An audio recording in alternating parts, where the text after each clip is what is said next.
3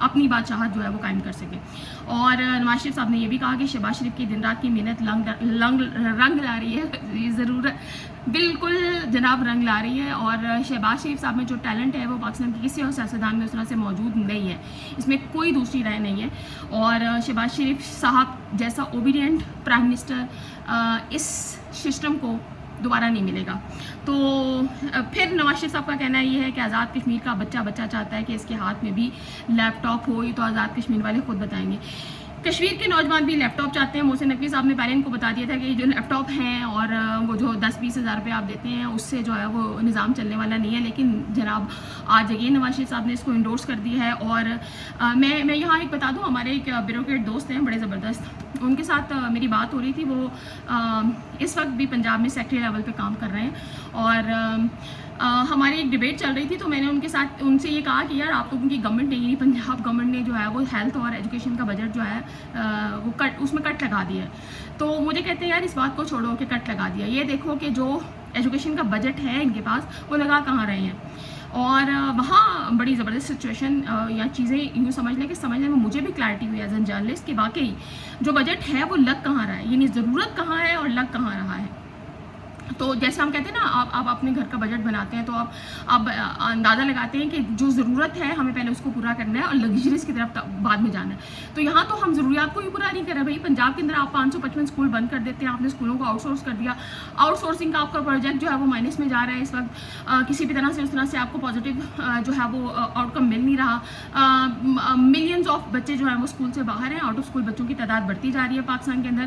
اور اس کے ساتھ جو نیو بورنز ہیں ان کے اندر جو بھی جو ہے نا فزیکل اور گروتھ کے حوالے سے جو پرابلمس بائی برتھ جنریٹ ہو رہی ہیں اور اس کے بعد 2-3 سال تک ہم ان کو پراپر ڈائٹ ہی نہیں دے پا رہے ہیں. تو اتنے مسائل ہیں ہمارے, لیکن ہم نے نہ ہیلتھ کو پریورٹی دی اور نہ ہم نے ایجوکیشن کو دی ہے. اور ہمیں لگتا ہے کہ سب اچھا دکھاؤ, اور وہ جیسے پنجاب میں بیوٹیفیکیشن کے اوپر بڑا کام ہو رہا ہے نا, تو بس اچھا نظر آنا چاہیے, ہاتھ میں کوئی چیز ہونی چاہیے جس کو ہم دکھا سکیں گے یہ ہم نے کیا اور یہ ہم نے کیا. تو یہ جناب آپ کشمیر کے ساتھ بھی وہی سلوک شاید کرنا چاہتے ہیں. اس کے بعد یہ ہے کہ جس عوام نے منتخب کیا اس عوام کے اعتماد کو ہم نے ٹھیس نہیں پہنچانا. تو نواز شریف صاحب سے دوبارہ ایک ریالٹی چیک لینے کے لیے ہے کہ دیکھ لیں کس عوام نے آپ کو منتخب کیا, کس الیکشن کی بیس پر آپ عوامی حکومت اور عوامی لیڈر بننے کے بارے میں جو ہے ایک ایگزمپشن کریٹ کر کے بیٹھے ہوئے. پلیز تھوڑا سا گراؤنڈ ریالٹیز کو چیک کریں اور اس کے بعد باہر نکل کے دیکھیں کہ عوام کیا دیکھ رہی ہے اور کیا چاہ رہی ہے. اور اس کے بعد جناب آزاد کشمیر الیکشن کی فتح اللہ کی بہت بڑی نعمت ہے. الیکشن 3 ہمیں اللہ تعالیٰ نے محنت کی. اچھا وہ اگر کوئی سیٹ ہار بھی جائے تو اس کو حوصلہ نہیں ہارنا چاہیے, یہ بڑی امپورٹنٹ بات ہے. اور اس کے بعد ان کا کہنا یہ تھا کہ ہم نے ہمیشہ سیاسی مخالفین کے ساتھ اچھا سلوک کیا ہے. اور مجھے ذاتی طور پر بعض ساتھیوں کے کشمیر الیکشن ہارنے کا بہت دکھ ہے. ان کے ساتھ میرے ذاتی مراسم ہیں اور سیاسی مخالفتیں ہوتی ہیں, لیکن یہ مخالفت کبھی دشمنی میں تبدیل نہیں ہو رہی ہے. میں صرف آپ سے یہ کہوں گی کہ یہ 2 باتیں آپ نے ذہن میں رکھنی ہیں. ایک یہ کہ ہم نے ہمیشہ سیاسی مخالفین کے ساتھ اچھا سلوک کیا, اور دوسرا یہ کہ سیاسی مخالفتیں ہوتی ہیں لیکن یہ مخالفت کبھی دشمنی میں تبدیل نہیں ہونی چاہیے. یہ بڑی امپورٹنٹ باتیں ہیں جو نواز شریف صاحب نے کی ہیں. میرے خیال میں اس سے پہلے کہ ہم امتیاز اسٹور کے سیل کے اوپر جائیں, ہم پہلے اسی کو ریلیٹ کر لیتے ہیں پی ٹی آئی کے ساتھ. نواز شریف صاحب سے گزارش ہے کہ یہ جو باتیں ہیں ٹھنڈے کمروں میں بیٹھ کر کرنا اور بیان بازی کرنا, اب شاید چیزیں یا عوام اس بیان بازی سے بہت آگے جا چکی ہے. باہر نکلیے, تھوڑا سا چیک کر لیجئے. سب سے امپورٹنٹ بات یہ کہ آپ کے دور حکومت کے اندر جو اظہار رائے کی آزادی ہے, آپ نے اس کو وہاں پر اتنی سفوکیشن کر دیا کہ کوئی شخص ریالٹی بیس بات بھی نہیں کر سکتا نا. اور انٹل انلیس آپ انڈیپینڈنٹ نہیں ہیں اور آپ انڈیپینڈنٹلی کام نہیں کر رہے ہیں تو آپ کی گردن بآسانی آپ اداروں کو کے شکنجے بنانے کے لیے بہت سارے اور ادارے بھی جنریٹ کر دیے. لیکن ہم اس کو بھی چھوڑتے ہیں. چلے صحافی تو ہمیشہ خراب ہوتا ہے, ہر دور حکومت میں صحافی بدنام ہوتا ہے اور خراب ہوتا ہے. اور لیکن ہم آج تھوڑی سی بات کر لیتے ہیں آپ کی اس سیاسی بیان کی. سیاسی مخالفین کے ساتھ اچھا سلوک کیا, کون سا اچھا سلوک کیا آپ نے؟ یہ بتائیے کہ یاسمین راشد صاحبہ جو کینسر سروائیول ہیں اور اس وقت اس ایج میں بھی